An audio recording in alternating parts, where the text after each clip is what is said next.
मैंने एक्सपर्ट्स की वीडियो देखी है जिसमें वो बताते हैं कि जब भी आप ऑटोमेटिक गाड़ी को पार्क करते हो तो गियर को डायरेक्टली पार्किंग में शिफ्ट ना करें।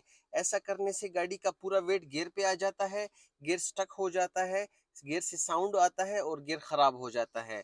तो वो तरीकेकार जो बताते हैं वो ये बताते हैं कि पहले हैंड ब्रेक को अप्लाई करें, फिर गियर को न्यूट्रल करें और उसके बाद गियर को पार्किंग में लेके जाएं।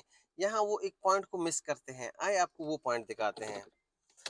जब भी आप ऑटोमेटिक गाड़ी को पार्क करते हैं सबसे पहले आप हैंड ब्रेक को अप्लाई करें, फिर गियर को न्यूट्रल करें, उसके बाद आपने पेडल ब्रेक को रिलीज करना है। जब आप पेडल ब्रेक को रिलीज करोगे तो पूरा वेट हैंड ब्रेक पे चला जाता है। उसके बाद आप गियर को पार्किंग में लेके जा सकते हैं। इस टेक्निक के साथ अगर आप गाड़ी सीधी पार्किंग में पार्क करते हो, चढ़ाई पे पार्क करते हो या उतराई पे पार्क करते हो, किसी भी कंडीशन में आपका गियर कभी स्ट्रक नहीं होगा और इससे कभी साउंड नहीं आएगा। इस तरह की मजीद वीडियोस देखने के लिए हमारे चैनल ड्राइवलॉजी को सब्सक्राइब करें, लाइक करें और शेयर करें।